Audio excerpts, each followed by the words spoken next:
Well, rise and shine. It is a beautiful Thursday morning here in Lagos, Nigeria's commercial capital, and you're welcome to The Breakfast Show, Sunrise Daily. I'm Kayode Okikulu. Indeed. Good morning and welcome. I am Bukola Samuel Wemimo. Well, quite a year it's been, really, for Nigerians in Nigeria and Nigerians outside Nigeria. And I know when we talk about Nigerians in the diaspora, the talk is usually about maybe remittances and now the usual trend, which is the jackpot. But something not quite good is playing out in South Africa, just to highlight this, because it's important to watch out for Nigerian citizens, both here and abroad. And it's the situation in a part of South Africa, Benoni, where some residents in South Africa are targeting some Nigerians over allegations of being involved in, is it drugs, is it involved in influencing young people there? And I mean, these are largely allegations, and I think it's important to make the point clear that, I mean, it's not right to paint the whole Nigerians staying there with the same brush. That's on the one hand. The second one is there's law enforcement, right? That's why we have the police and other law enforcement agencies. They are the ones meant to be at the forefront of this in terms of investigations and all of that, not people taking laws, as it were, into their hands. One Nigerian died as a result of, the attack, the wounds that he sustained, a really sad one. And in fact, the Nigerian authorities there have given Nigerians a travel advisory, as it were, asking them to be careful not to go out and all of that. So it's important to at least, I mean, it's good to see what the Nigerian authorities, the embassy is doing there, essentially trying to give Nigerians all of the support they need, and also ensuring that this is done the right way. I hear there's been some sort of meeting between Nigerian representatives there and, of course, the South African authorities, just to sort of calm things down. But I do hope that that message is getting all the way down to the people on the streets. And that's a very important one, because you can have all of the meetings, all of the deliberations, but what about the people who are responsible for this? First,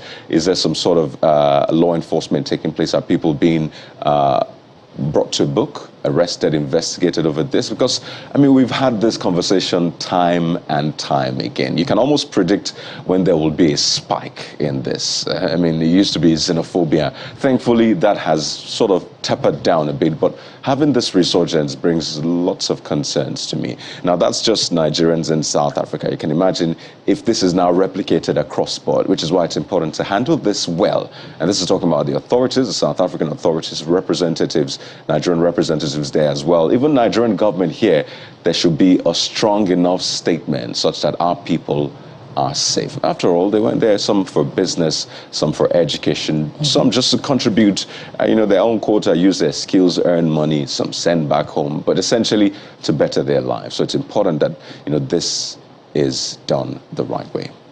Okay. Yes, Kayode, some to better their lives. So, a good number of Nigerians are in South Africa in search of the proverbial greener pastures. And some of them have found it and settled in pretty well in the society. And some of them are representing, Nigeria very well. In fact, honorably. But as far as relations between Nigerians in South Africa and South Africans are concerned, it's very, very critical to balance the argument. And you said something noteworthy, that it's instructive, for the community there, relations there to go seamlessly, to the extent that South Africans do not generalize, because indeed there are some Nigerians, painting that canvas of Nigeria that is not particularly, in good terms. As you'll always have with every nation, there will be people that probably engaging in the wrong things. Absolutely. And it brings to mind, the very, very tragic murder of, a South African some years back, the musician Lucky Dube. It goes down in history to a product of xenophobic attack that shouldn't have been, because, he was murdered because he was thought to be a Nigerian. And that story is out there, and I'm sure that the community would regret it. But then again, there are some Nigerians, this is where we now need to balance the argument. There are some Nigerians, that are not representing Nigeria well, to the extent that they're involved in drugs, and all sorts of unwholesome things. And there are quite a number of them in other countries as well, that should, that elicit these kinds of attacks. Because the relations there in South Africa, that lead to xenophobic attacks, there's competition for economic resources, and Nigerians are very industrious. We find a lot of them who get a lot of the jobs, and South African women testify to this, and of course, South Africans will not be happy about that. So there's competition for economic resources. So to the extent that Nigerians should now, be of good behavior. It's not your home country, so you should be of good behavior and ensure that, your host will treat you well. The thing about that is, so there's law enforcement, and I think that's the point being made here. I mean, the law is the law. If anybody flouts the law, the person should face the music, as they say. But when you have people now going out in the streets and targeting, Nigerians, I mean, listening to some of the people that spoke there, you'd hear that some people were targeted, and you gave an example of Lucky Dube, and that's what happens in cases like this. So essentially, it is a job of the security agencies to handle this, not people taking the law into their hands, as they say. So that's the point being made, that the police or the security agencies should be allowed to do their jobs. And Nigerians should also shun all forms of crimes in South Africa. Absolutely. It's also important to make the point that the president made yesterday. We talk about security in the build-up to the elections, and just yesterday, the president was asking security agencies to be apolitical.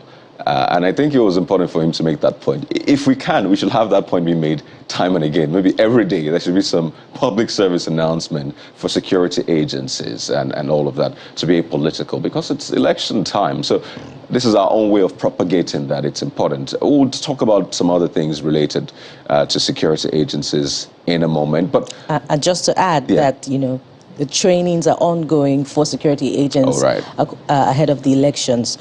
Welfare of security agents should also be prioritized at this very critical time, such that you can ensure the neutrality that you require for the elections to go seamlessly, so that security agents do not pander to the interest of any political party in these elections. After all, you should be loyal to your nation and not to anyone. Don't worry, it's a full house. Two of us notwithstanding. We'll go on a quick one now, and we'll come back with a look at the front pages for you. It's been a busy week, really. The Yuletide nonetheless. So stay with us.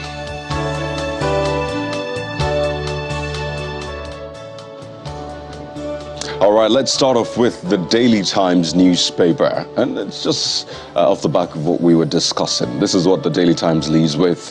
2023 elections, again, Buhari warns security agencies to maintain professionalism. Indeed, it goes without saying. Urges them to desist from behavior that could bring disrepute to their organizations. Nigeria. So the president was speaking at the launch of a housing project for Defense Intelligence Agency. It's actually staff quarters, and he made that point. It's good to hear the president speak about elections. His plan to bequeath free, fair, and credible elections to Nigerians, and now speaking to security agencies to ensure that they maintain professionalism, because I think, yes, there's a conduct of elections on the part of INEC, but there's also security, and I believe that the success of any election rises and falls on security. So this goes out to all security agencies. And I think the underlying tone is the welfare you talked about, right? So they go hand in hand. Well, under that big picture, you see National Assembly passes 21.82 trillion naira 2023 budget. Oh yes, that's going to be a major topic for us today, just to help you understand the 2023 budget and the 2022 budget, and also there's a supplementary budget. So all of that will help you identify yourself in that, because it's for you and I as Nigerians. Well, I hope Nigerians believe that. I hope that they, believe that at least maybe a millionaire out of that budget gets to them, either not in cash, but in one form of service or the other. Perhaps a sufficient amount serves them well in the course of the year. I know people always do that thing where they divide the whole budget by 200 million Nigerians and just imagine how much share you should get. The government has come to say, well, that's not how it works, right? Because some part of it is for debt servicing anyway. And some part of it is for infrastructure. Exactly. So, we'll take a look at all of that just to help you get a sense of the budgets in this case. On top of the page, you see Buhari's request for restructuring of 22.7 trillion naira Ways and Means advances tears senators apart. I mean, what a way to put that. That's also been another major issue, the Ways and Means. I know a lot of economists have talked about this. Again, we'll break it down for you on the program this morning, just in case you're wondering, what is this Ways and Means about? I mean, I've seen the budget, it's 21 trillion naira now. I'm seeing Ways and Means, 22 trillion naira. What does that mean? Not to worry. We'll break it down for you this morning. A couple of more stories on the front page of the Daily Times, but let's leave you there for the Daily. And from the Daily Times, let's flip to the Guardian newspaper, and he leads with something, quite compelling this morning. It will catch your attention, as it did mine. It leads with, a symbolism, a picture of an individual seated on top of, the map of the world, and the individual looks battered, and the caption reads, "Russia-Ukrainian war, we're all victims." And very true. Either in Europe, where there's, an increase in gas prices, we're all victims. Either in Africa, where there's a food crisis to the extent that, wheat is in high demand, although that's been resolved to a certain extent, we're all victims. Either it's the aviation sector, we're all victims of the Russia-Ukraine war. And the Ukrainian president keeps crying for support every day. And in recent times, for the injustice, so to speak, of the continuous membership of Russia in the United Nations. Pretty symbolic this morning, this lead story of the Guardian newspaper. You have to pick a copy of it, to find out more details it's of what this is trying to say. The year 2022, that's the caption on top of it.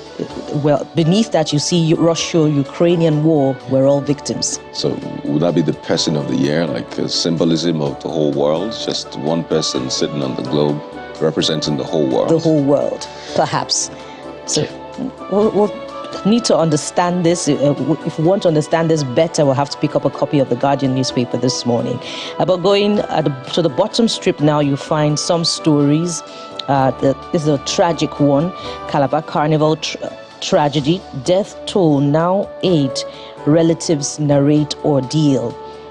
A sad Christmas, not just in Lagos following the very, very sad killing of the Lagos lawyer, but also in Calabar, where there seemed to be an accident, amid festivities, and the death toll has risen to 8. We hope that, it just stops right there.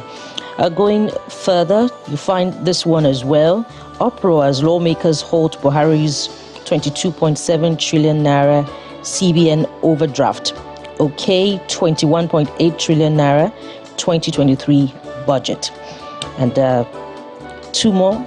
This one is interesting, but before we get to that one, let me just take the interesting one. Wike killed Igbo presidency, says Ohaneze youth.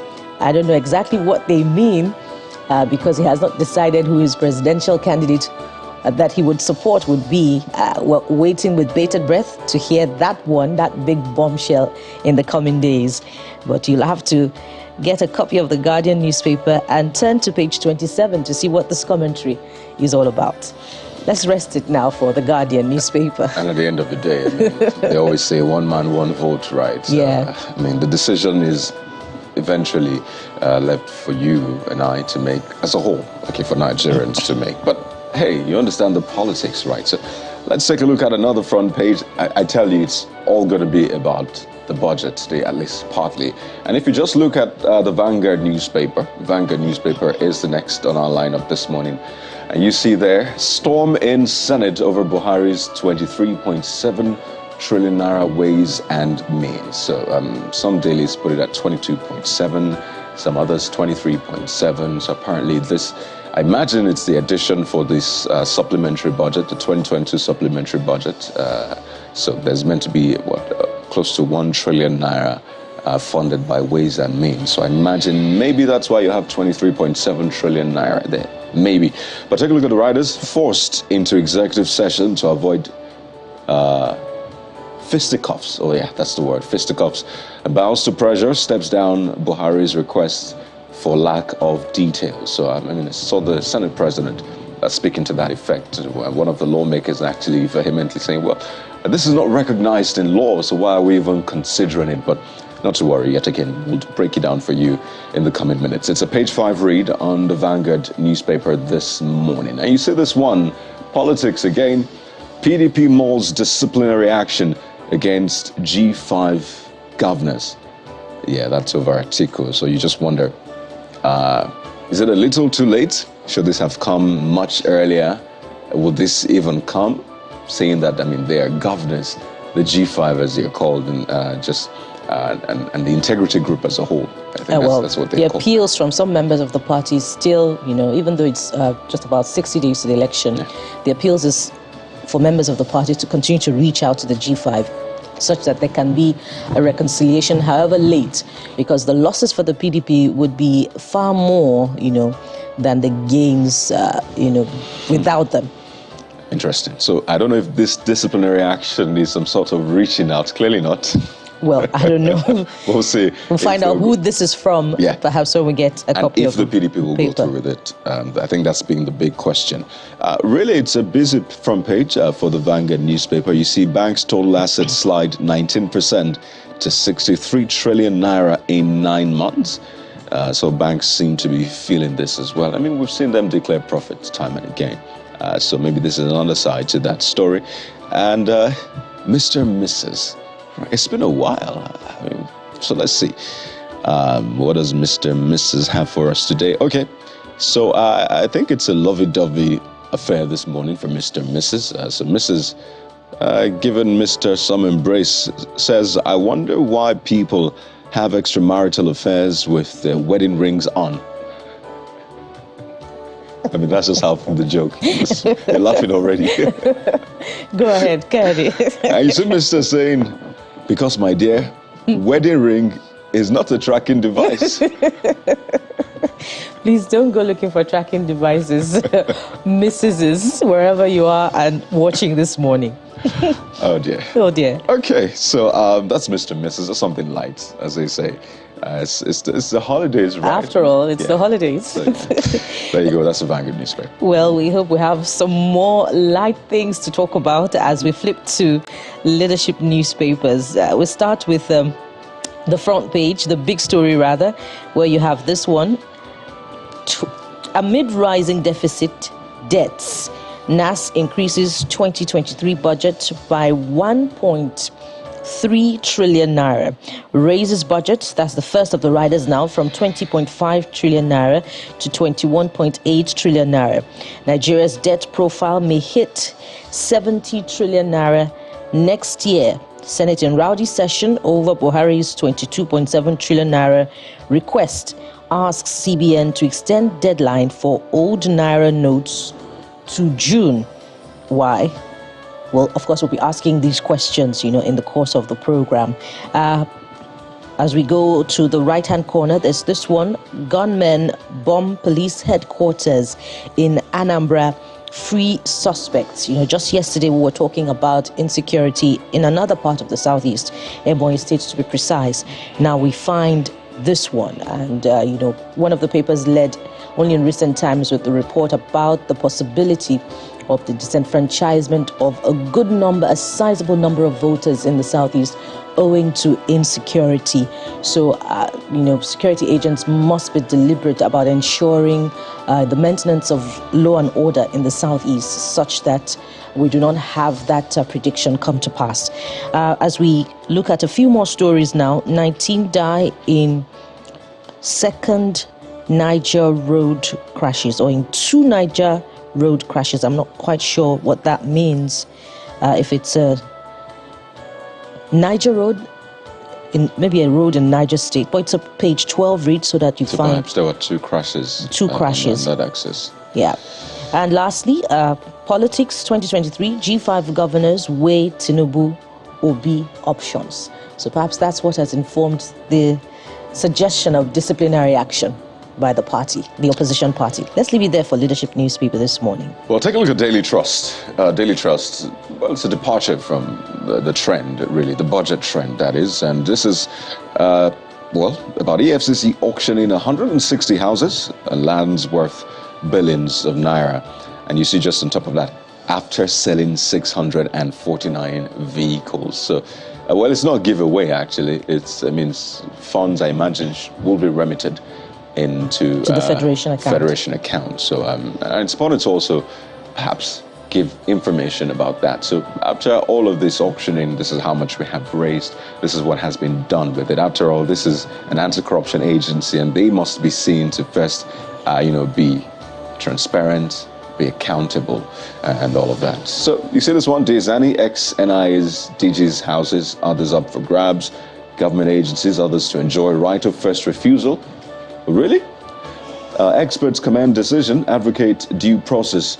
You see, we'll announce revenue from sales soon. Spokesman, I'll take it right out of my mouth. So there you go. That story is on page 4 of the Daily Trust. And under that, you see this one, exploring 6th century old link between Kano and Algerian scholar Al-Makili. I imagine that's special for you. On the inside page is it's a sad one. Yeah. Just on top, bandits kill 14, abduct 81 in Sokoto, Katsina. So we still have this challenge. It's another sad one. Oh dear. And I'll just take one more for you. Fiscal activities that shaped Nigeria's economy in 2022. So the Daily Trust has that one for you. I imagine it's another special. There's the budget story on the front page. National Assembly raises 2023 budget by 1.3 trillion naira. So just in case you're wondering, it's not there. It is actually there. That's the Daily Trust for you. The Nigerian News Direct also leads with, the story on the budget, but, we'll just rest on that one and go above the nameplate and see, some of these stories. Let's capture them for you into the conversation as well. Reps want NNPC to suspend sale of oil mining license.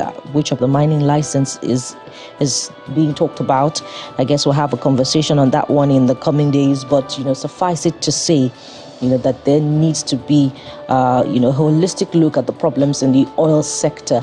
A significant part of this year has been spent on Nigerians, looking for, that product, that all-important product, and looking for it in the most difficult circumstances, queuing for hours at the petrol stations. For most part of the year, Abuja has had a situation of perpetual fuel scarcity, which has only eased in the last few days, thankfully. So, not to also talk about oil theft, recently discovered in the last few months, without any definitive leads to the extent that those involved will be prosecuted. So, the oil industry is a big one in Nigeria with so many challenges. Take a look at this one right after that one to your immediate left. Dangote Refinery awards scholarship to 460 students in host communities. Well, more importantly, we're expecting that industry, petroleum refining to come on stream and ease the current difficulty. And lastly, perhaps this brings any form of reprieve. One of the stories we'll be looking at, Bolanle Raheem, that's the Lagos lawyer, killed on Christmas Day.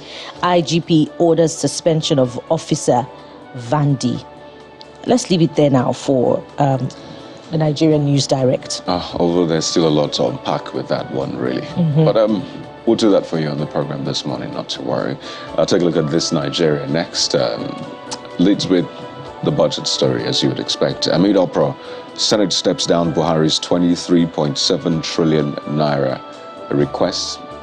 That's the Ways and Means request now. So it's different from the budget because there's a tendency to see 20-something trillion naira and just conclude that it is a budget. So it's different.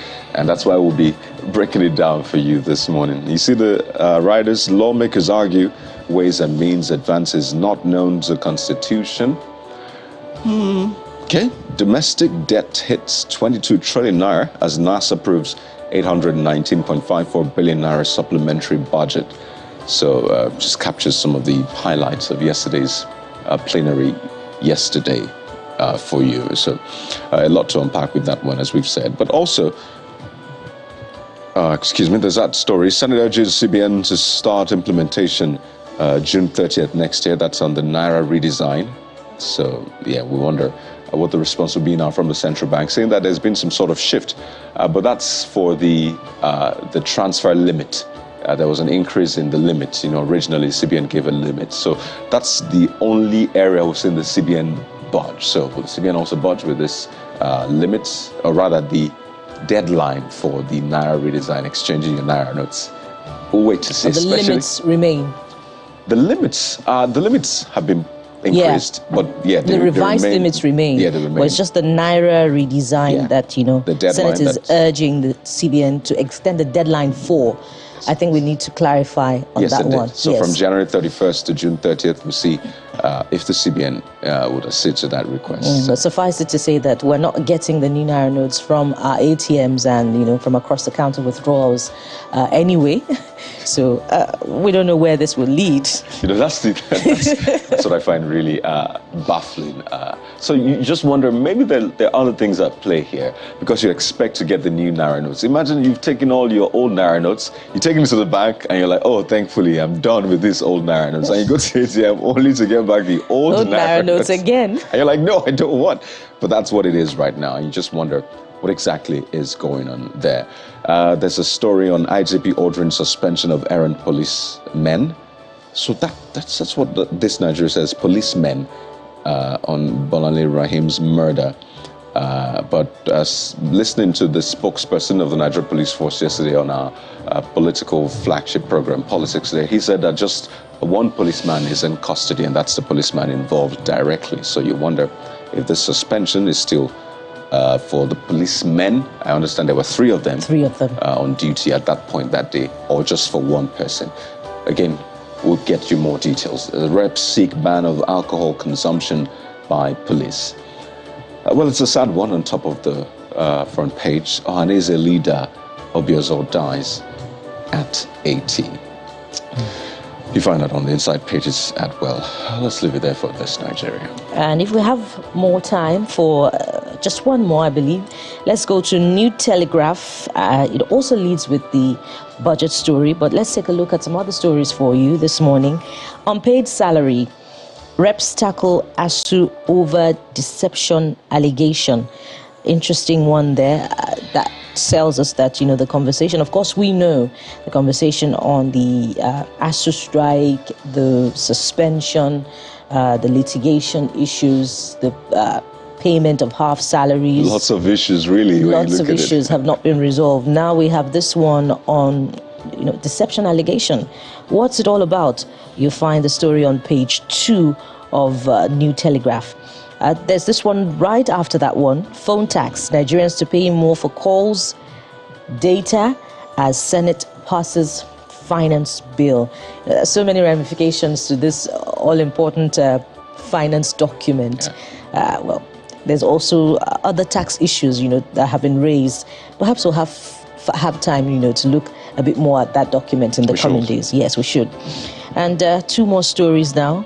How National Assembly passes 21.82 trillion naira 2023 budget, raised by 1.3 trillion naira.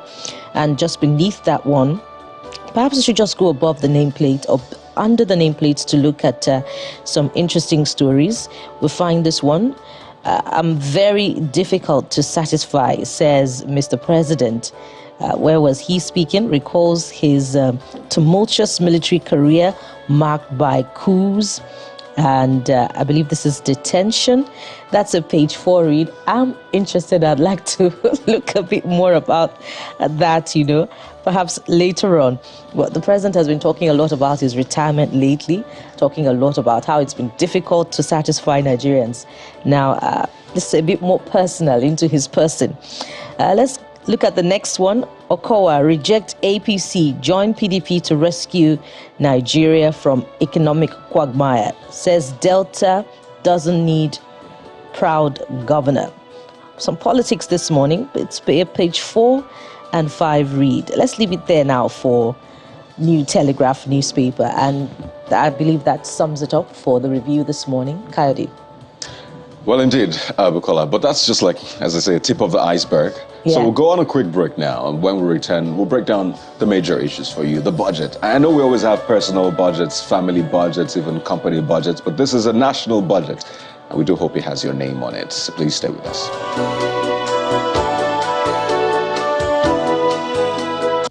And the gruesome murder. Federal lawmakers cut short their Christmas break to attend to critical pieces of legislation, one of which is the 2023 Appropriation Bill. But first, lawmakers attend to the request for extension of the implementation of the 2022 budget, which is eventually extended from 31st December 2022 to 31st March 2023.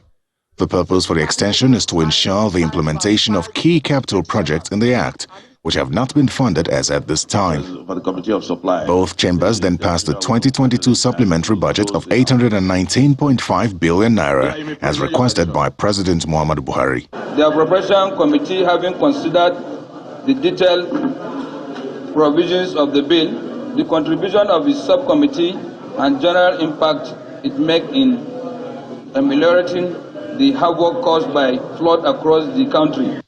Attention eventually shifts to the 2023 Appropriation Bill, which was deferred last week over what the Senate President described as problems discovered in it.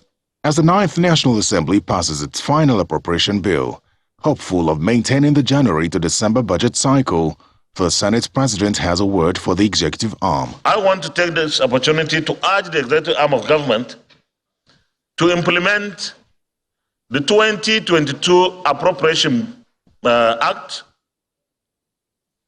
We have also passed the supplementary budget for 2022.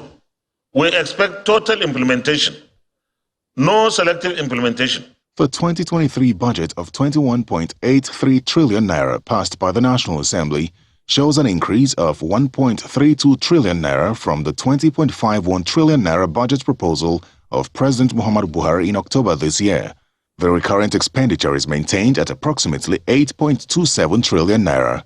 Capital expenditure increases from 5.35 to 5.9 trillion naira, while the debt servicing also increased from 6.31 to 6.6 trillion naira.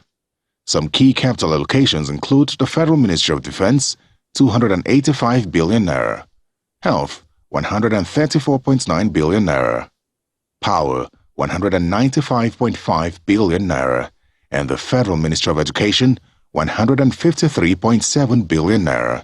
The House of Representatives had helped to resolve the 9-month strike by university lecturers earlier this year by making commitments to improve their welfare packages and make available revitalization funds to improve the infrastructure and operations of federal universities. The Tertiary Institutions Revitalization Fund of 300 billion naira and the 170 billion naira for salary renegotiation have been captured in the 2023 Appropriation Bill. 10.2 billion naira has also been provided for the university's pension, including arrears. President Muhammadu Buhari has 3 days to sign the 2023 budget to maintain the January 1st to December 31st budget cycle reintroduced by this 9th Assembly. Terry Ikumi, Channels Television News. Federal legislators take a day from their annual Christmas and New Year holiday to attend to some crucial legislations and functions before 2022 draws to a close. One of such legislative functions is to attend to a request from President Buhari for the approval of restructuring of 22.7 trillion naira ways and means advances given to the federal government by the Central Bank of Nigeria within the last 10 years, in addition to 1 trillion naira to be collected as fresh domestic loan. The President, in a letter read by Senate President Ahmad Lawan last Wednesday, December 21st, explains that ways and means are advances from the Central Bank of Nigeria to the federal government for emergency funding of delayed receipt of fiscal deficits. However, a federal lawmaker is averse to this request from President Buhari. I don't know where the law comes from, where we have to spend money or restructure expenditures through ways and means. Distinguished. Excuse me, please, just let me say something. There is nothing before the Senate now. There is nothing. Technically, the report needs to be presented and then you can raise your issue. Mr. President, the report cannot be presented because we have no laws in the land of Nigeria that covers anything called No, why the report should be presented is for us to know what happened. Mr. President, Senator Apiafi is unhappy at the progression of events, and raised voices fill the air, mostly from opposition senators who are against the report. Listen.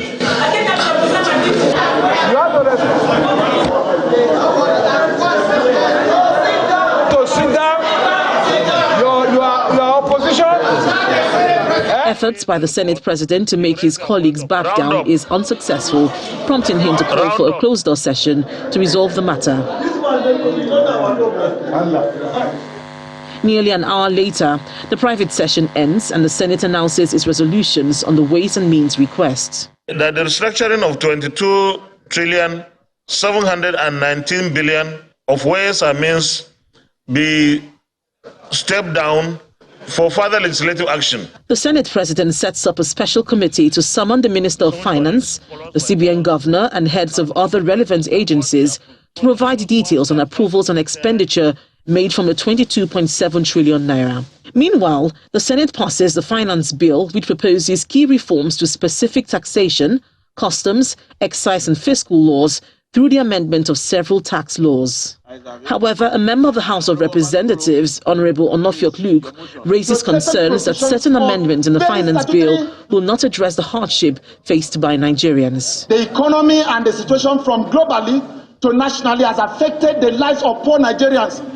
And so any action we are going to take to lay a foundation for government expenditure for 2023 should consider leveraging and then mitigating the hardship that Nigerians are facing. Nevertheless, the House of Representatives passes the finance bill. Linda Akibi, Channels Television News.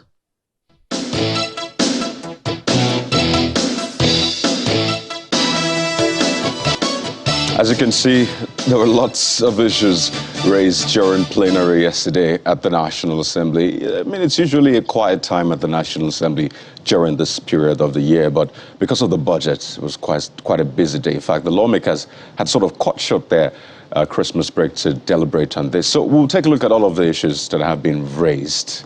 Okay, and we're joined, as you have seen, by Dr. Boniface Chizia, who is an economist, joins us live from Asaba in Delta State, virtually. Good morning, Dr. Chizia. It's good to have you.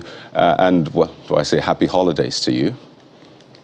Good morning. Thank you very much for the opportunity. Yes. Right. It's good to have you. And I'll start off from what the representative spoke about, Representative Onofiok Luke. And he was referring to the finance bill, saying that it doesn't really address the yearnings of Nigerians. And, you know, this administration came up with the culture of having a finance bill with the budget. And if we could maybe look back, before we talk about even the 2023 budget, which was just passed, if you look at the finance bill as it comes with the budget, would you say it has, to a large extent, or to whichever extent you see, addressed the yearnings of Nigerians such that when they look at the budget, they sort of see their names on it? It sort of has a direct impact on their lives. Well, the finance bill itself is not supposed to. The finance bill is an aid, you know, to the budget itself. What it does, in fact, is to take some of the charges and so on that will go, particularly taxation that goes into the budget, and then breaks it down and do some improvements and so on and so forth. So to that extent, it doesn't stand on its own. So it's an aid to the budget. And so for us, I think that we economists, we see it as an innovation, which is a worthy innovation, and we are trying to bring ourselves up to speed, and that's exactly what we've done. So we had the finance bill, it's an innovation, and it helps essentially in trying to, one of the challenges we have is revenue. You know, we don't have revenue within the system, so that's the challenge you have. And so the race has been, you know, for us to see, you know, to what extent we are able to augment the revenue that flows into the treasury. And you know, in fact, the oil that is the goose that lays the golden egg itself. You know what, you know yourself as well as I do, what sort of the fortune it has had over this period. You know, it's a mixed fortune with the thefts and so on and so forth. So I think that that's exactly what the finance bill does. So it's not a standalone. It's not something you want to take and begin to discuss. You couldn't. So in the areas of tariffs and so on, taxations and so on, where the Ministry of Finance needs some approvals and so on. So they put it through the finance bill, and that's what it does. So it's a bill that helps to finance the budget. And I think that's maybe the point that the representative was trying to make, that with the introduction, maybe for this one, but over time now, with the introduction of the finance bill, have we been able to prop up our revenues? Because, I mean, the finance minister has even said, well, we don't have a borrowing problem. What we have is a revenue problem. So one would ask naturally that, so what has the finance bill been able to achieve in terms of helping us raise that much needed revenue? We'll talk about the ways and means, which is also a big one, but still on that point, so perhaps Nigerians can understand how effective or maybe otherwise the finance bill has been over the years. Well, I think the first measures it took when it was introduced was to increase the VAT rate. You know, we had some controversies about it, you know, VAT is a consumption tax. And so the first thing that when it was introduced was to increase the VAT rates which we had in the country from number 5 to 7.5%. To be able to implement that, they didn't want to just push it to the budget. That was brought out as a means to increase the revenue that goes to the treasury. And so you had the VAT. So, of course, once the bill has been approved, now what it does, in fact, is to empower the authorities, you know, to go out and implement and make sure that nobody takes them to court and so on. And so, but beyond that, like in most things, you know, what is going to be important is how it is implemented. To what extent, you know, have you allowed leakages, you know, to impact on what, you know, the monies that should accrue from that source. So VAT immediately comes to mind. And, you know, there was some was 5%, 7.5%, and so on. So that was pushed to the finance bill. But I expect also that some aspects of tariffs, customs, and so on, and where they want to tinker with it, would have to go through the finance bill. So that explicitly, it makes it clear that an approval has been received. Now, if you just push it to the budget and you just increase it, well, and it's not discussed, and then somebody can go to court and take government to court and say, you are doing this without authorization. So I think that's the point about the finance bill, and that's exactly what it has done, and I think that is what it achieved. Beyond giving the approval for us to implement, and like I said earlier on, targeted at getting augmenting the revenue that goes into the treasury, beyond having that approval, now after that, it depends on what we do with it. So if we go and we don't implement it appropriately and implement it in a way that will allow leakages, then it will not have the sort of impact that we would expect that it will have. Now, if you're talking of revenue, it's not going to have the sort of direct impact that people will begin to see on the street. So if you just augment revenue and reduce the deficit, and then maybe reduce borrowing and so on and so forth, and then maybe impact will come to ways and means, right? Impact on the liquidity within the system. All right, so let's talk about this budget now and get your immediate reactions, really, because for a lot of Nigerians, all they see trillions, and they just wonder, I mean, how do we approach this? Especially when you look at last year's budget, or at least this year's budget, 2022, 17 trillion. And you're looking at this budget called, what, Budget of Fiscal Consolidation and Transition. And you see 21 trillion naira. So when you look at this budget, and the breakdown includes capital expenditure of 5.99 trillion, recurrent is 8.3 trillion, debt servicing 6.6 trillion. That's also another issue we'll speak to. Of course, statutory transfer is just less than 1 trillion. So when you see this budget, the oil benchmark is at $75, an increase from $70. What do you see as an economist? Well, what I see looking at the budget is that, I think first of all, you have to give kudos, you know, to this is a lame duck government. It might call it, speak the truth. So this is a lame duck government. In most regime by this time, people are going to be consumed, you know, with politics. So I think that is, I will give we'll doff our hats to the president, you know, that he's not allowed the sanctions of elections, you know, to affect what he's doing. So for them to be doing this and even asking for supplementary budget at this point in time, when, you know, by June 29th, he's no more on seat. I think that is commendable. Looking at the budget, the first thing that you say to yourself, one is that one of the things that this regime has achieved is restoring the budget cycle, to the full calendar year. So it starts at January and it finishes by December. And the struggle they're trying to keep this. And so the budget is nothing more. It's an intention of expenditure. So if you have recurrent expenditure, if you don't have it, then you can't pay salaries. So those are like, you don't add much, what you do, but at least they could give us the peace. If you don't pay salaries, then you have a riot on your hands, and people don't have money to take care of themselves. Then you don't expect them to have any productivity at work, and so you do that. But what really would impact? What would really affect us? Bring about the sort of development we are looking for is capital expenditure. And it depends on where it is and how it's spent. And so, but of course, there's an extent to which you can increase capital expenditure. It's not marginally increased. But part of it is, and for a long time, we're talking about trying to balance the budget itself, to reduce, see if we can have capital expenditure, take a lion's share of the budget. Not we've been able to achieve that.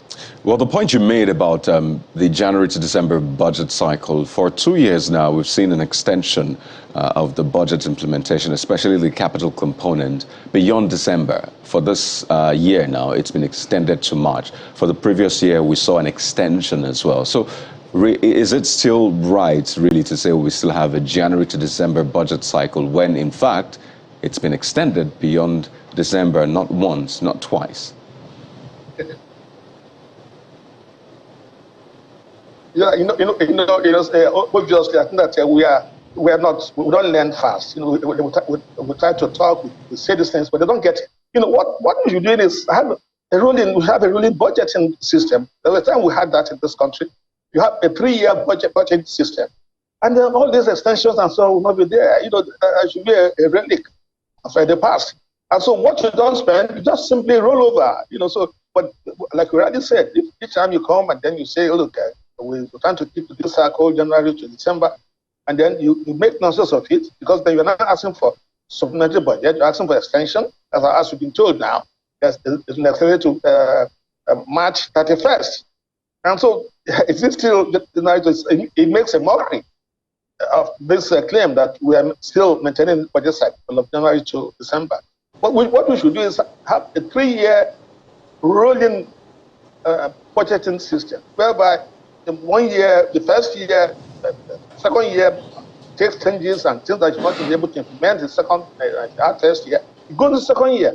Particularly when you have capital expenditure, you cannot. It's very difficult to predict, how you're going to get them implemented. And sometimes it's very difficult for you to have capital expenditures that you can completely implement within 1 year. Maybe try as best as you can. We'll have issues with approval, we'll have issues with releases, and so on and so forth. So we have to. Someday we will get there. But I think that what really we should do is have a 3-year rolling plan, and so that all these issues will be cleared off the table. Now, Dr. Chizia, I hope that the Ways and Means request does not make a mockery of the, expenditure of government as the budget cycle extension does, which is what I want you to speak to. This was what was responsible for what would have been a rowdy session at the Senate yesterday over a certain senator's opposition to the Ways and Means request, which will now bring the government's loan from the CBN to about 23.7 trillion naira. What's the implication of this, on the Appropriation Act itself? Is it a loan by itself, or it's an addition that has extended the government expenditure beyond what was budgeted for 2022? Now, I'd also like you to speak to the finance bill, which has myriad of implications, one of which is, although it has been passed, but for whatever it is worth, Nigerians will now have to pay more for calls, data, and, apart from the finance bill, Nigerians are overburdened with, whether it's the personal income tax, road tax, there's VAT, there are other, charges on Nigerians, expenditure, purchasing power beyond taxes that they have to pay. I'd also like you to talk about that, but start with the Ways and Means requests, that is causing some form of disaffection among senators.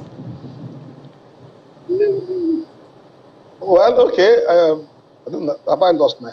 Well, I think that I hope you are still seeing me. Are you still seeing me? Hello. Go ahead, Dr. Chizia. Go ahead. Okay. Yeah, that's fine. That's fine. I think that the Ways and Means request. I think that what to say there is that it's not something I had some issues like somebody asking for. It's not a law and so on and so forth, but it's not a law. You don't need a law for Ways and Means. It's an accommodation by the central bank. And so what the central bank does is the central bank gives a check to the government, and government begins to spend. So it's the printing of currency. That's essentially what it is. And what they've asked for, what government is trying to do is like something that we've been delinquent in doing over the years. We are trying to see if we can correct it. So you can see it goes back to so many years. It's not something that happened recently. It's not a fresh loan they are asking for, but this is an accommodation. The government is having some issues with paying salaries and so on. It's stuck in some respect, and central bank issues a check. And this check is not backed with activity. And what this check does essentially is that it injects liquidity into the system. It enables the government to spend money. It enables the government to pay salaries. But then this money should not be injected that way, because the money we should have to earn the money we spend.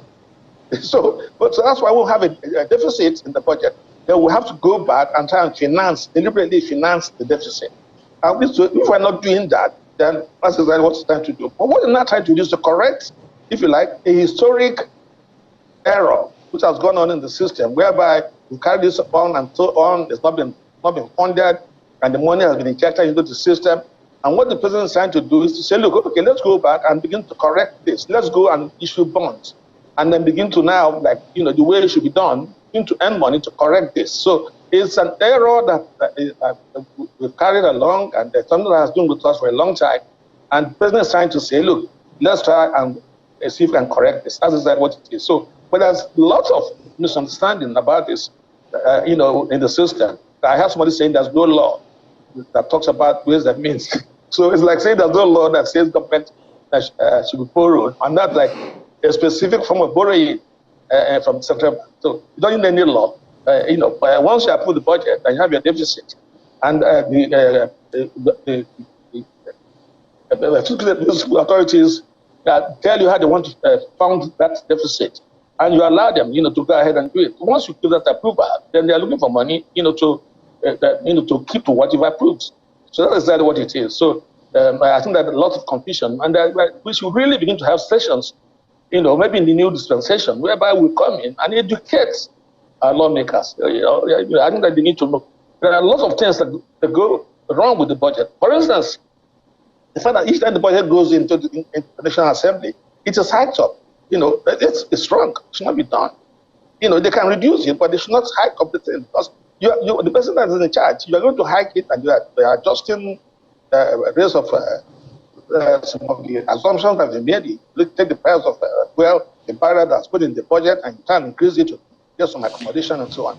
Okay, Dr. Chizia, just before you talk about the finance bill, I'd like to quickly follow up with this. You say it's just, the printing of Naira notes, that's the Ways and Means request, to augment government spending.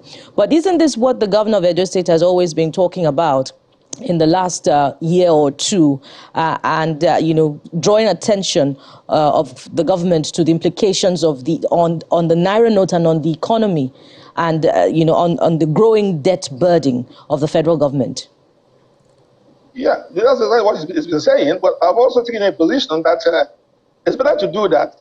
Can you imagine if you don't pay salaries? I mean, he complains that they go to finance PAC, and they come back with monies, and it's all printed money and so on. Now, if he, as a new governor, comes back and not pay salaries, what is going to happen? We should ask him, how is he going to run the state? So I think exactly what is happening is that, so you print the money and you put money in the hands of people and you buy some time, you buy some peace. I know exactly what has happened. So you put it in context. At that point in time, the government, the fiscal authorities didn't have much of a chance. They didn't have many alternatives but to do what they did. So it was money printing, yes.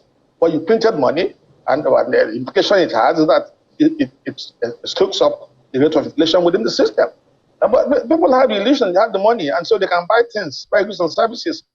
Go and try, not putting monies in their hands, and see what will happen to you. But Dr. Chizia, yes. This conversation has been on for the past 2 years. So if you say government is buying time, the most plausible explanation to this is that it has not devised ways and means on the other hand of shoring up its revenue such that an increase in the value of the naira such that it doesn't have to resort to ways and means, to raise revenue to fund, critical needs in the state's economy. Yes, you're quite correct. That's exactly what has happened. We know that crisis you had is crisis of management, leadership and management. And so, yes, what you said is correct. But then what then do you do if you take, for instance, let's take the revenue from the petroleum we sell. No, you have it's been stolen. So nobody does anything about it, and that implies from what revenue that comes from that source. And so you have it, and then you have other sources where you could be able to make ends of money, but you're not earning it. And that's why, this election that's coming, better be shine our eyes, because we really have to move back to production. And they are saying it. What's happened, what has killed this economy is that we spent our time, struggling to share a shrinking cake. That has been the issue. So we need to move to where we are producing. You see vast areas of land and so on, and yet we cannot produce things, we cannot export, we're not exporting. And also want to make eggs without, want to make omelette without breaking eggs. So that has been the challenge. So yes, you're correct. And there are also other things within the system. The petroleum subsidy has not by default been deregulated now. I'm in Asaba here, even to buy my fuel and get it when there was a queue. I had to call Gabriel, the owner of Rain Oil, to give me a note. And they were running over the place looking for me to buy fuel. I'm like, well, how much did I buy? $225. Some people are saying even $370. It's been deregulated, and I would say they should do this, and the union will come up in arms and say, no, don't do it. People will go on strike. They're going to impoverish our people. Well, that's the way to go. Now, if you didn't do that this Christmas, there'll be crisis everywhere. Well, Dr. Chizia. There are queues.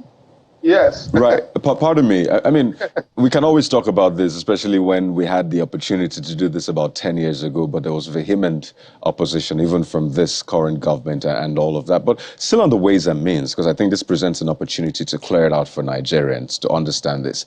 Well, the CBN Act speaks of advances to government in terms of the CBN helping the government, giving it advances.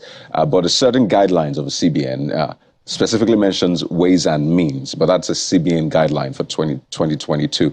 But when you look at this, Dr. Chizia, as at last year, it was 17.4 trillion naira, and I'm talking 2021. Now, this year, ways and means alone has increased by 5.3 trillion naira to 22.7 trillion naira. In fact, the president himself said it in the letter he wrote to the Senate. And, looking through the CBN's website, you see some of the points CBN made about the ways and means and all of that, saying that the direct consequence of the central bank financing of deficits are distortions or surges in monetary base leading to adverse effect on domestic prices and exchange rates. Goes on to say, that is macroeconomic instability because of excess liquidity that has been injected into the economy. So you say, well, you don't have a choice. Buy time, pay salaries. But at the expense of this, this is exactly what will happen. Do you think it's still a wise path to follow? Well, I keep on saying that when it happened, we didn't have much of an alternative. I just explained that fully. What is obvious, what all the economists know, what almost everybody knows in Nigeria is that those regulations and stipulations in the CBN Act that says accommodation should be up to within this limit and so on, based on what it was last year, it's all been kept in the breach.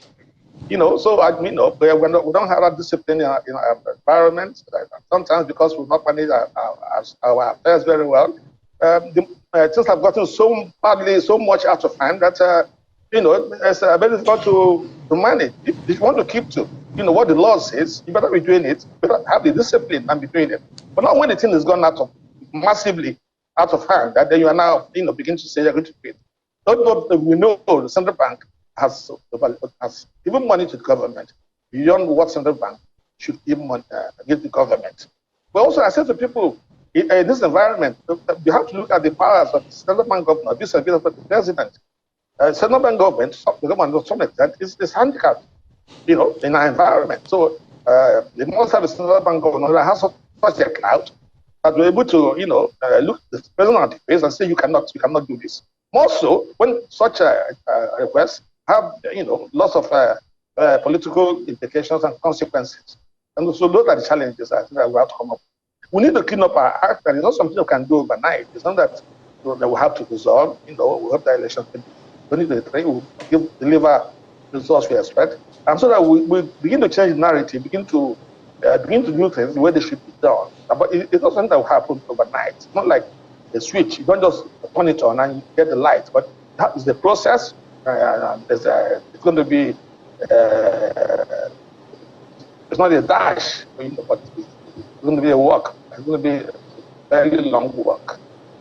So, Dr. Chizie, let's now return to the finance bill. Of course, you've talked about it aiding government expenditure, but speak to the concern I raised earlier about the implications on additional tax payment of Nigerians. We read today that Nigerians will now have to pay more for calls, for data. Yeah, that's besides all of the other taxes that Nigerians have been burdened with, and the other, payments that put pressure on the already lean purchasing power of Nigerians. Let me tell you, I have news for you. If you look at the ratio of revenue to GDP, tax revenue to GDP, within the sub-region, we have about the lowest. You take the VAT that we talked about now, the rate at which you pay, 7.5%, is about the lowest within the sub-region. In some places, it's like 20%. So I think that the thing is that, you have this trust deficit. I think that if you pay money, you want to see evidence that you paid money.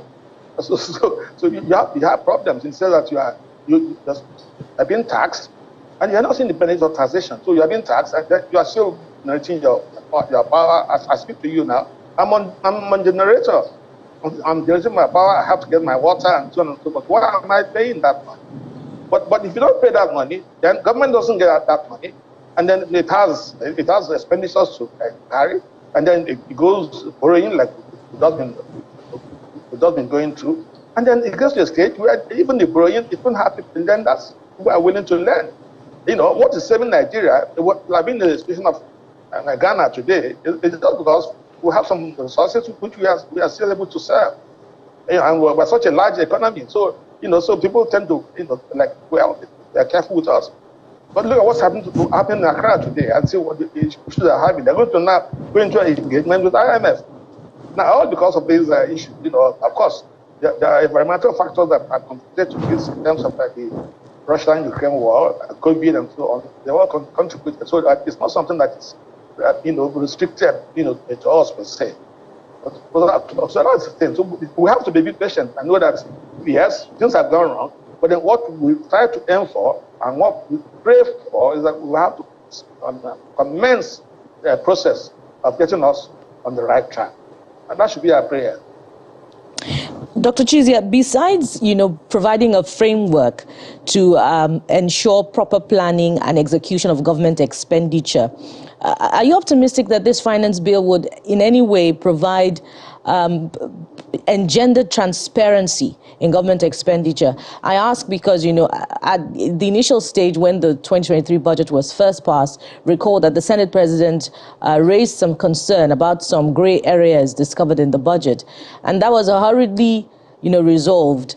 and the Senate has talked about it in hushed tones. We don't know what these gray areas are. Are you concerned about, this lack of transparency in the whole budgeting process?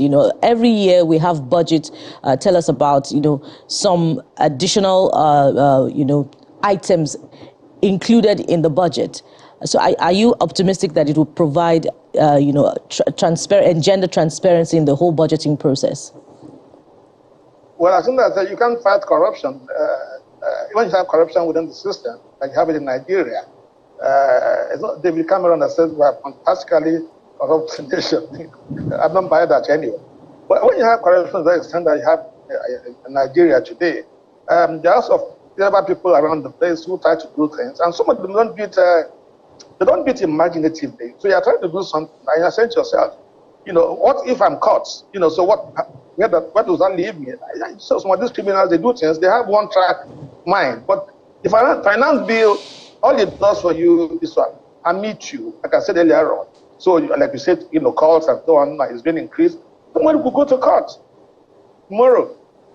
Somebody, concerned citizen goes to court and say government has no right to hike up the rate of charges on calls, tax on calls, whatever it is. What the bill does for you, it gives the government the backing, the power to be able to implement those, to ask for those charges. And so they'll do it. But then, of course, if you collect the monies and so on, whatever you do with it is up to you. It's up to you to go back to your system and make sure that we have to embrace automation. That's what you are about. So you have to automate, and make sure that we remove as much as possible human interventions in the process. Now, the extent we're able to do that, then we're able to be able to make sure that the revenues that accrue are going to be diligently accounted for. So that's what's important. So there's no linkage. Right. There's no linkage. There's no direct linkage. But finance bill and showing fidelity and bringing good values and so on, stable, and making sure that money don't have leakages. And there's no leakage. Okay, Dr. Chizia, let's wind down. We have just less than a minute to finish up on this one. And yes, we're talking about the budget of the federal government, 21.8 trillion naira. But then we have subnationals. We have governors who have also presented their budgets, worked in that as well. And I'd like you to end on that note. We're entering a new year. There's always attention on the federal government. But do you see an interplay, really, maybe purposefully or otherwise, between the budget of the states and the federal government, such that this development is not just done at the federal level, but also at the subnational levels? My worry about the states is that the state governors are just too powerful. So the state assemblies are in their pocket, and so the rigor probably you might get at this National Assembly. I don't think that they've been that fair, but they'll try and so on and so forth. But there's one that the president has pushed to the National Assembly has not been passed. And so you can imagine what goes on in the states. And so, at the states, the governor is a lot of the man now, he calls the shots and so on. And so, but let's begin to have this discipline entrenched. I want to see a situation whereby some rigor is applied, some thinking is applied, and then some due diligence is applied. And then the follow-up process, the oversight functions are followed. But what you get is that the budget is sent to a House of Assembly, and they're looking for how they would add some money to it, how to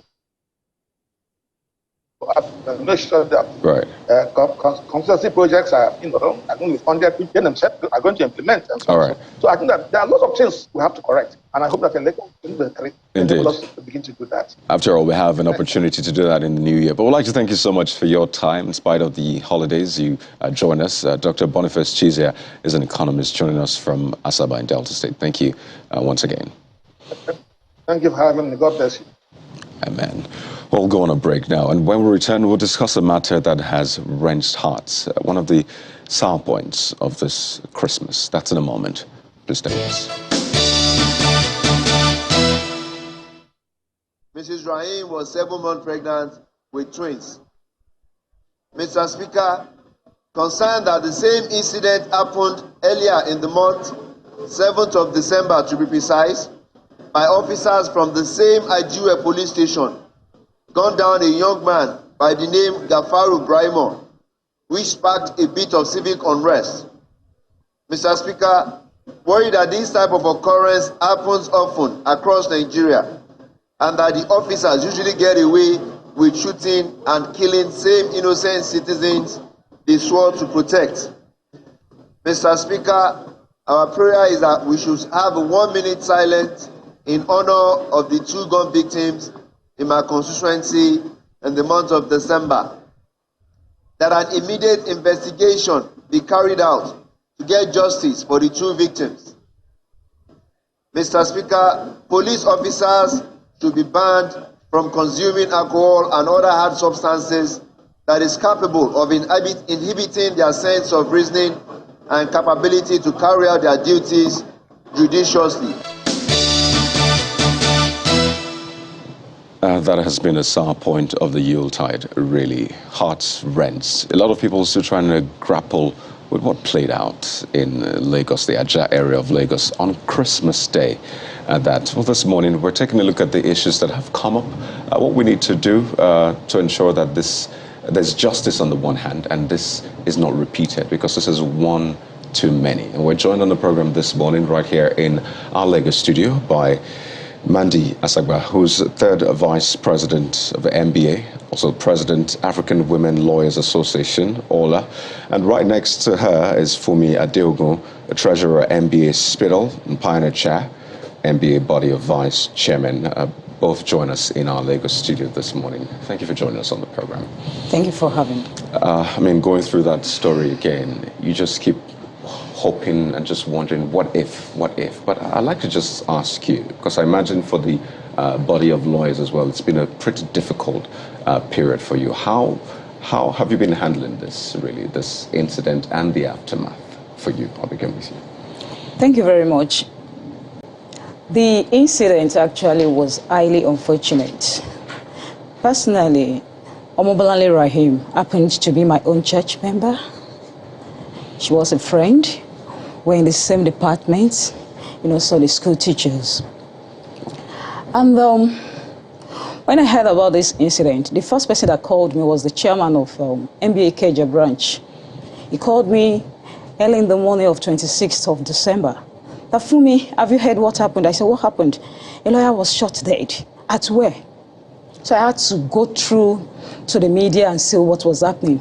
Then followed up by calls from my church people. Fumi, justice must be done, justice must be done. And I said, okay, we know justice must be done. And I thank God, because MBA rose immediately. The president made a statement. I said, come, we are going to be complainants in this matter. We are not going to go to the roots of the matter alone, but we are going to uproot and make sure that that person, is brought to book. And thank God also, the commissioner of police, he didn't hide it. We are expecting their own reports very soon. And also the AG of Lagos State has also said something. And we all lawyers, generally, all the vice chairmen, Women Lawyers Association, we are on top of it also. And we have volunteered to follow it up to the last. This is such an unfortunate irony, because you have a law enforcement agent breaking the law in such brutal and blatant manner. And who is the victim? Someone who knows the law, who upholds the law. So it's just a very sad irony altogether. And I wonder for you, I know you deal with law enforcement agencies. I know it's like everyday affair, but thinking about what played out, is there any rationalization as to what will make a law enforcement officer on Christmas Day, unprovoked it will seem, do that? There's no rationalization whatsoever. I tried to reason it out, but I just couldn't make any head or tail out of it. Because legally, if you stop somebody at the checkpoint and then the person stops, why do you have to shoot? Even if the person doesn't stop, the standard operating procedure doesn't say you should shoot at the person. It's only when you are maybe pursuing a criminal and you're scared that the criminal might be of danger to other people. So they have rules, and then they have their code of conduct and they have all these things.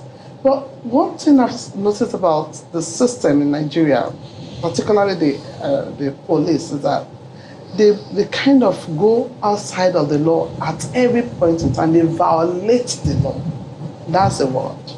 They go contrary to the law most of the time.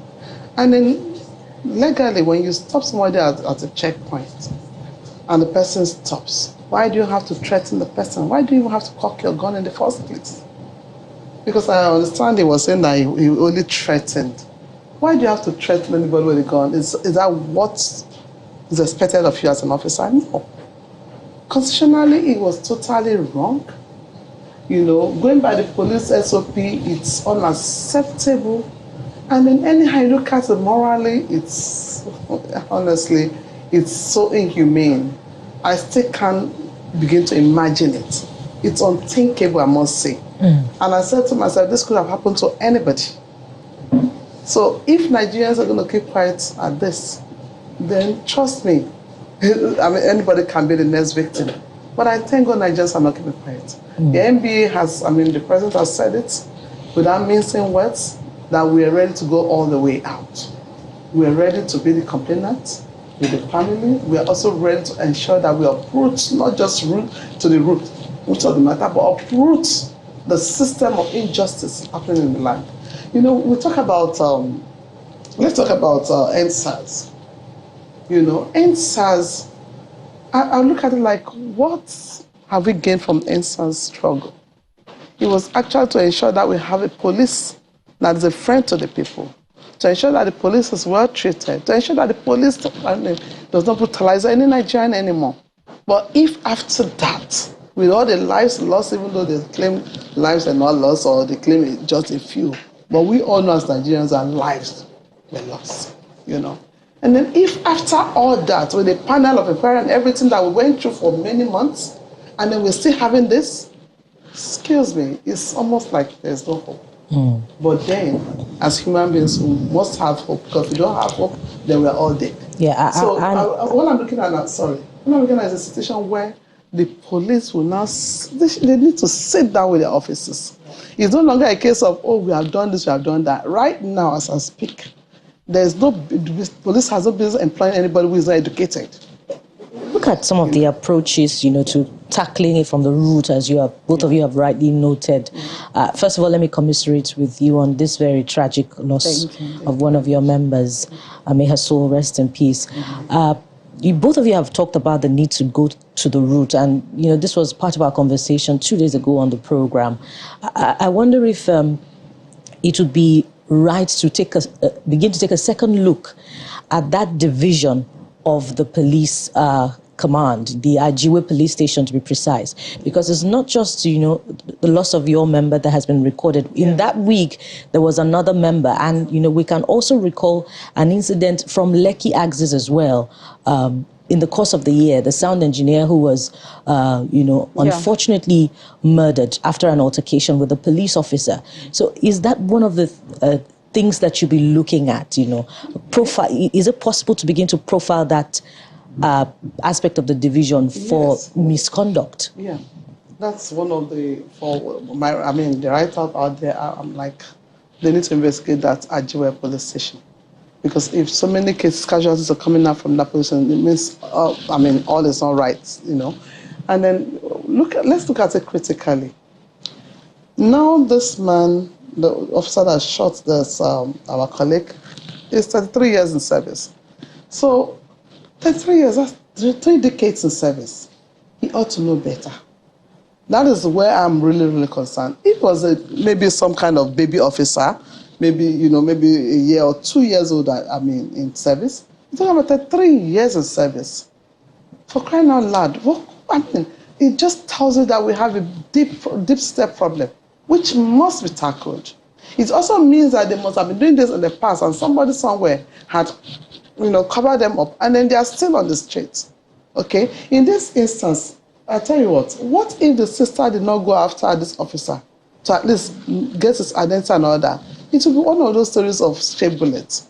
And nobody will know who shot and what happened. Okay? So I must really commend the sister of the deceased for taking that bold step. Timely bold step. Because But perhaps you'd also like to... Yes. And also, I think the leadership also must be held responsible. When you give guns to people that you know they are not mentally balanced, we have a law that says you should not drink while on duty.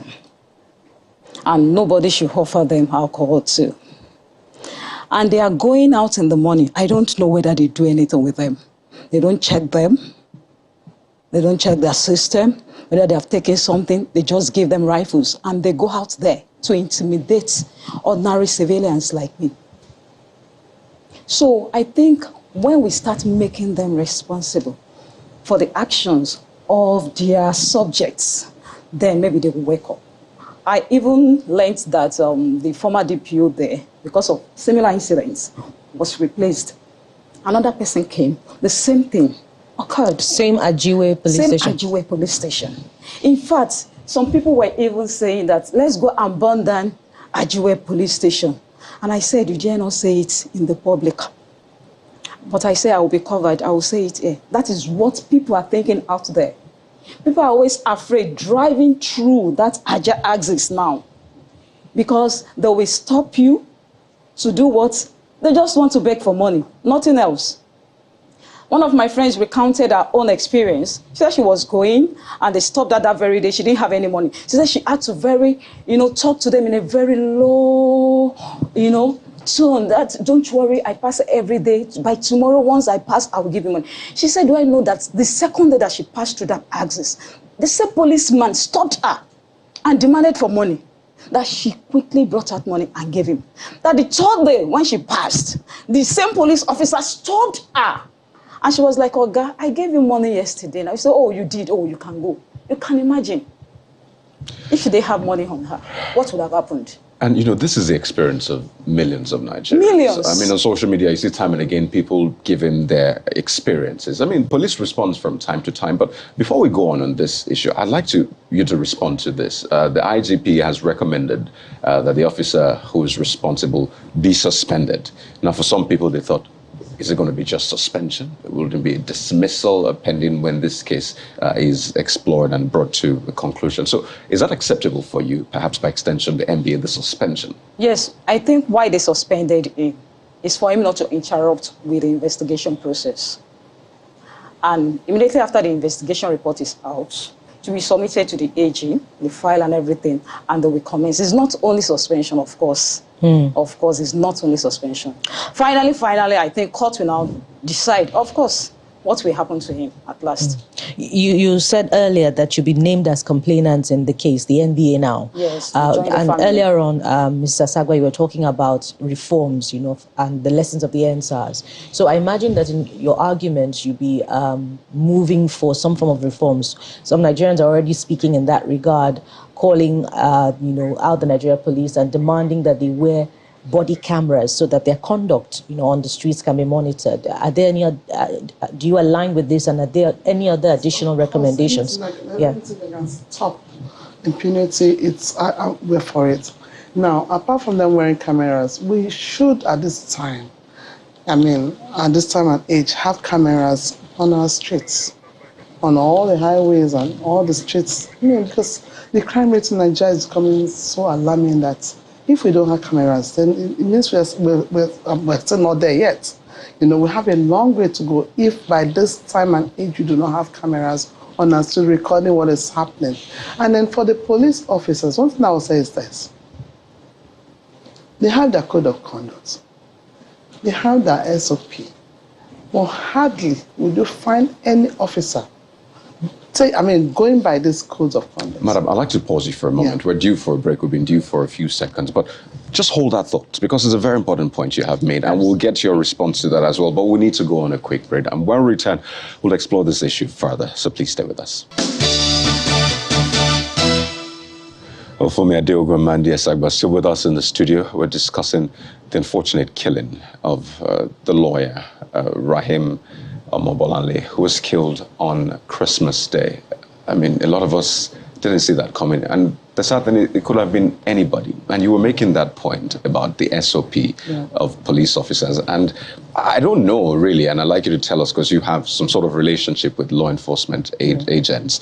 33 years in service, the rank of an ASP. You'd expect that this should represent the very finest, of police officers. I don't even want to think what will be the case for maybe those who have spent 1 year or 2 years. Again, you were making that point about SOP. Just to what extent do you think policemen actually understand the standard, their practice? Because you said that they shouldn't drink, for example. Yeah, when you meet them on the street, it doesn't look to me, it doesn't seem that they even have an idea of what their SOP is. Neither do they know their code of conduct. Because they are so nasty, one, they are so rude, they stop you. And I remember one stopped me and said, "You are Shehu." I said, "Hey, Nigerian police, an officer in uniform." That was the first one, "You are Shehu." I've never met this man before. He stopped me and I stopped. And then the next thing, "You are Shehu." I just said, "Okay, now." That's the police we have. I mean, it's really, really bad. And then the manner of approach is so raw. Meanwhile, their code of conduct said they must treat every Nigerian with courtesy, utmost courtesy and respect. That's what the code of conduct expects of them, right? They stop you decently. Somebody says, "You stop it," you know? And then most of the time, when they don't stop you, maybe on the center lane, and they leave the side lane, come to the center lane and stop you, not caring whether there's space for you to even move or anything. So, I mean, the system is just that bad. And then the IG has actually said they should remove these checkpoints. They have disbanded them. What are they still doing on the streets is the question. A case happened on my estate some few months ago, in Ajawa Estate. Every morning you are going to work. Unfortunately for me, my street is just next to where the checkpoint is. Every morning they stop me. So I've been late to court for several days because of these people. They will ask for the same. I said, "But you saw me yesterday. You have seen all this." "Oh, I'll bring you. We'll have to say it." But are we expecting too much from our police officers? They always say, "To whom much is given, much is expected." And there's always been a complaint about welfare. I mean, I know this, I mean, it's not an excuse to do that, but sometimes it's important to also raise the other issues. So they will say that to whom less is given, can you expect much from them? So is it a case of expecting too much from a set of people that too little has been given to? Again, it is not an excuse, but just to raise that point as well. Yes, thank you very much. It is not an excuse. Number one, you that you are going into that force, you know what the package is from the onset. And if you are entering the force with skill sets, do you expect them to give you like salary commensurate with a director or something? There is always a scale. But don't you think we should also then measure, of course, there will be hazards of their job as well? I'm going there. I'm going there. Of course, we cannot gloss over it. It must be done if we really want them to perform. However, when you now look at the people we are recruiting, and we have to go to the foundation, some people are saying maybe they must have ND, at least for them to be in the police force. Because most of the people they are recruiting, maybe they are these good boys and girls in courts. And when they come, even if you increase their salary, the same thing they are doing is still what they will use it to do. There is no transformation of mind. This colonial mentality is there. Some of them, inferiority complex. Once they see you, they see big cars, they see this. Where did you see money to buy this from?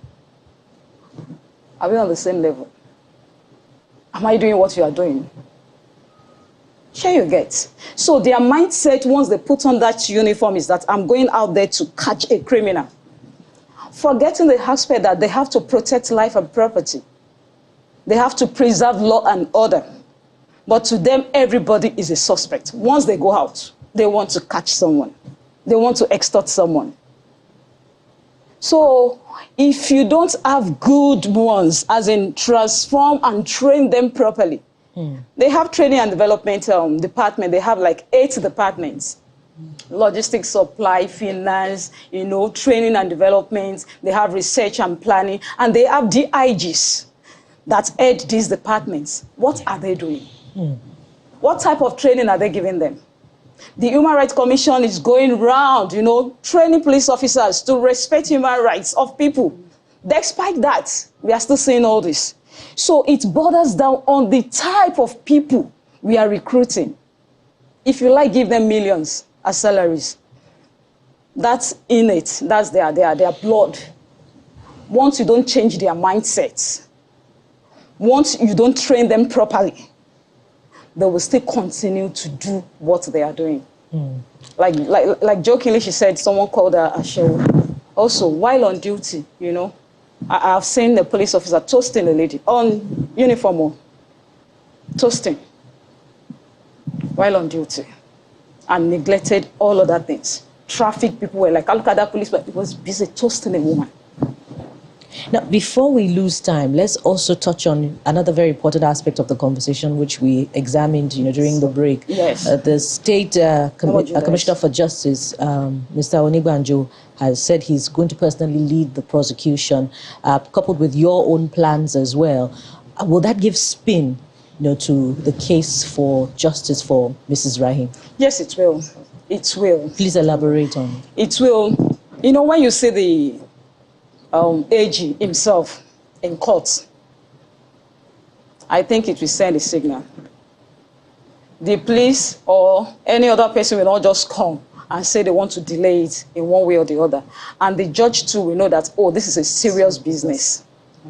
And when he goes, he sees so many lawyers, you know, appearing with him. You see, the whole MBA in Lagos State will be appearing with him.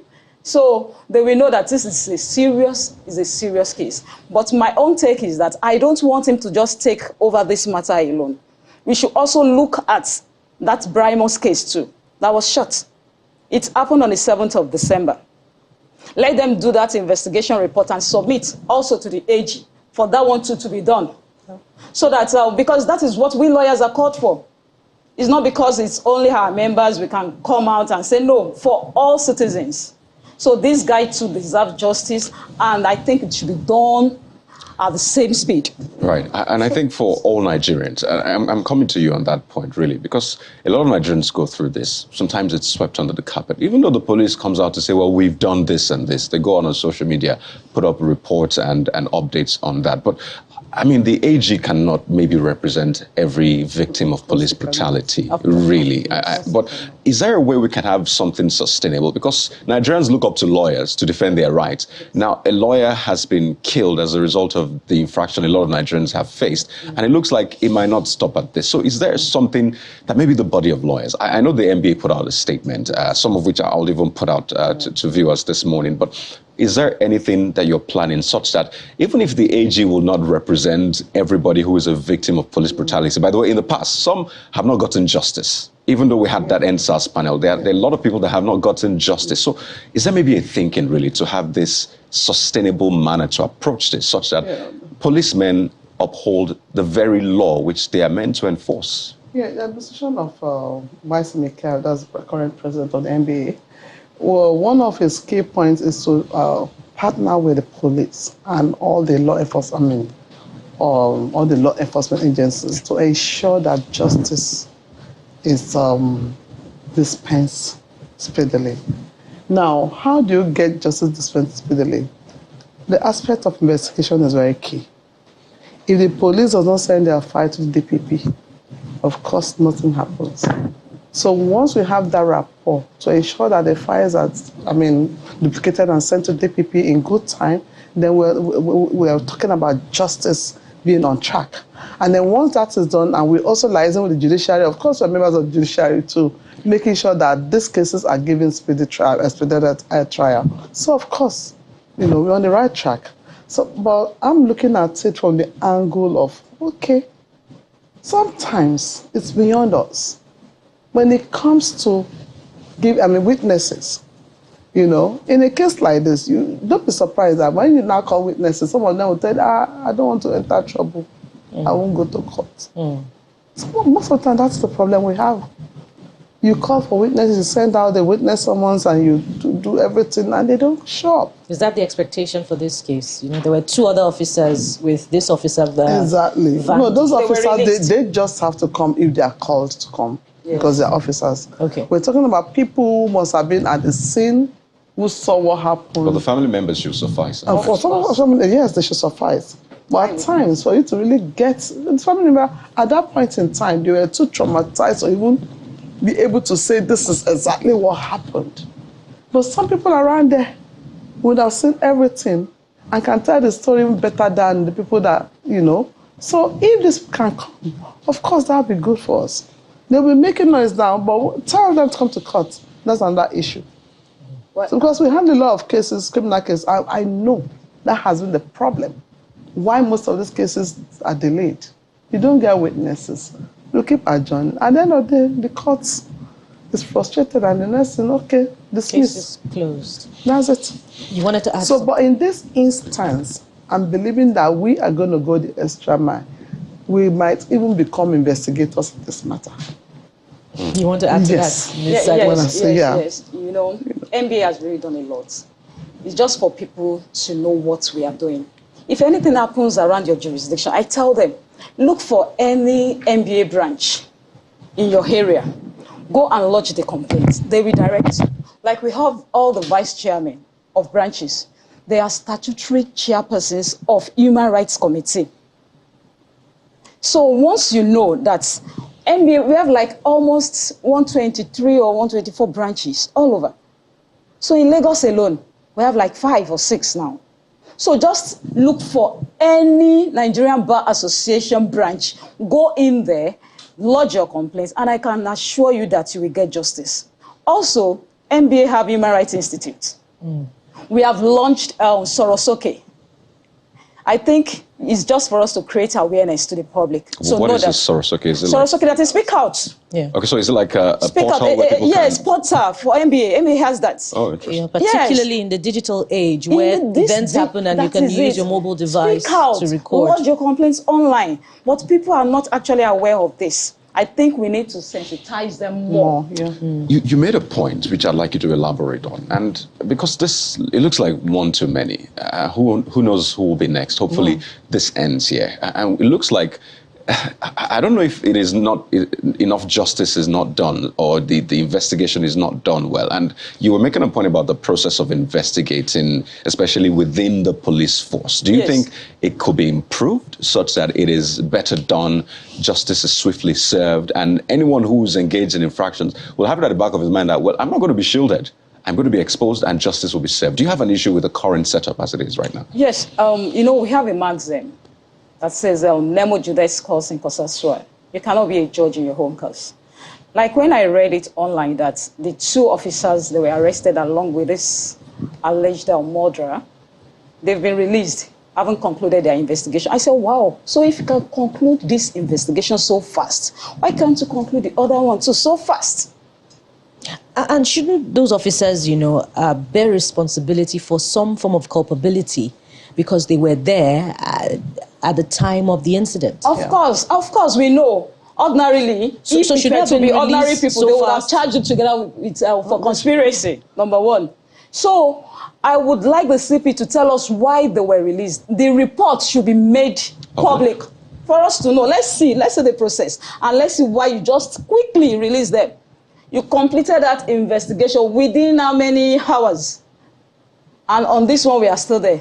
On Brimon's case, we are still there. On so many cases, we are still there. Investigation. There was even one I wanted to do. They said I have to pay. Can you pay for the investigation process? I'm sorry, you have to pay the police. I'm telling you. How much did they ask for? I still wonder why you had to pay, but...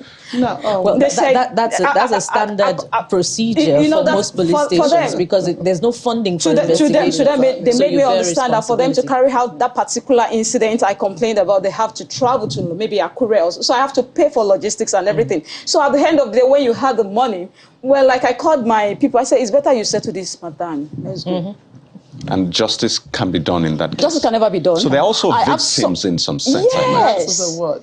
That is it. Sorry. I was going to add to that, because Kadu made a very critical point about how we should prevent this from happening. And a part of the commentary, particularly on social media from Nigerians, is that, this happens most of the time, but the force within itself covers it up, and then, the police officer is transferred. Shouldn't we call out the force, for this kind of behavior, if it is a practice indeed that occurs within the force, such that we don't find an officer who has been somehow protected from this kind of behavior in another state of the federation, move to another state, and the conduct continues? Yes, I think if we can have something like a law that says, oh, the leadership of that area or the state command will also be liable for anything they're subject to while on duty, I think it can mitigate it.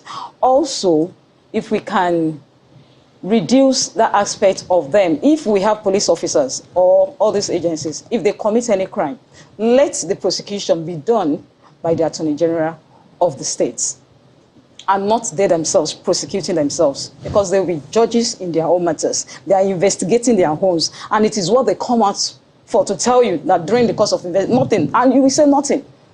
There was a complaint made about some police officers at Zone 2, against a lawyer was the complainant. Now, I represented the lawyer by virtue of my office of the vice chairman of MBA Ekpe branch. And what happened?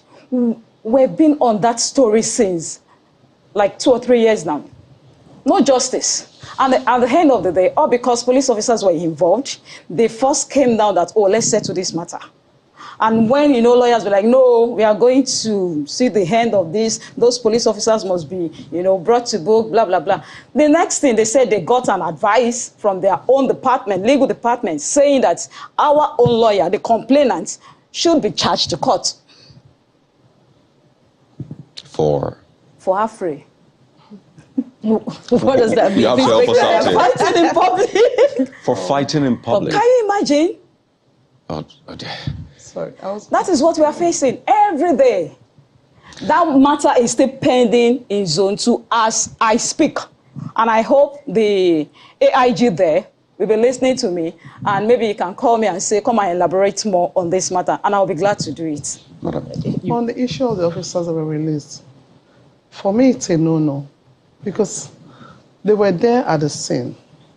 They did not do what I call the first, they did not give that immediate attention to ensure that that lady was taken to the hospital and treated immediately. Rather, they were interested in, running away. So they are culpable. So to letting them go, that is actually against their own code of conduct and SOP. Somebody is shot. If really they were remorseful, you have to first of all try and save that life. So running away shouldn't have been the first thing they should be thinking of doing at that time. So the fact that they even ran away, they're culpable. They could have saved that life. I just wanted to ask on a final note. Yeah, sorry, you talked about us reading the statement. Okay, please land on that. And then talking about the police as a body, you said something like, to whom much is given, much is expected, and to whom nothing or less is given, less is expected. Now, let's be real. I always say this. The police that we have in Nigeria, if you look at them ordinarily, they look frustrated. And they ought to be, because the system is not fair on them. You send people on the street to protect lives. Are you protecting their own lives? No. Is there any incentive? No. What is their salary?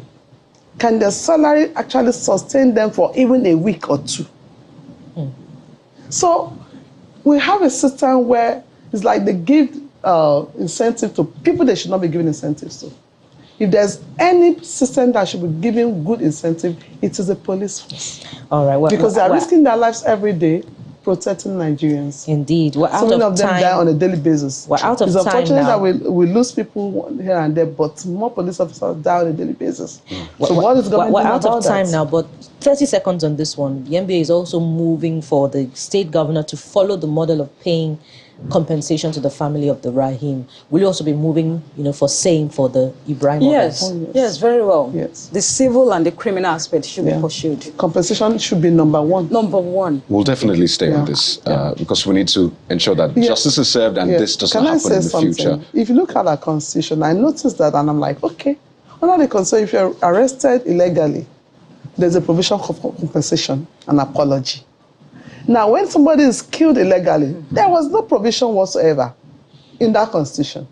So they should be applying that section 35(6) in cases of unlawful killing of Nigerians. So compensation should go. Indeed. As a matter of, instantly, there must be compensation, there must be public apology. Right. Sideways with whatever prosecution they are doing or whatever trial they're going to do. All right. The force has Well, we'll stay with that. this, definitely. But we'd like to thank you so much. Mandy Asegba is the third Vice President, MBA, also President of OLA, that's African Women Lawyers Association, as well as Fumi Adeogun, who is the Treasurer, MBA Spidal, and Pioneer Chairman, MBA Body of Vice Chairman. Ladies, thank you so much. Thank you. And again, our commiserations. Thank you so much. Well, let's take a look at some of the messages you have sent in. It's been quite a show today. Olagunju Oladele has this tweet. It's on ending police mishaps and says it requires a multifaceted approach that requires addressing the causes of a problem, implementing reforms policy, and holding officers accountable for their actions, implementing stricter procedures for the use of force, it says. It looks like the unlawful killing is the dominant feature in the conversation from you this morning. Festus Akimboiwa says the killing of Bolanle Raheem is senseless and heartbreaking. It's awful when police kill innocent people any time of the year. It's more awful when the killing happens on Christmas Day. This is an appalling tragedy. May the soul of Bolanle Raheem rest in peace. Amen. Amen. This email is from Joseph Oludare, still on the reckless killing by Nigerian police, says, given the incidents of police brutality that gave birth to the NSAS movement and the crisis that accompanied it, what has the Nigerian government learned?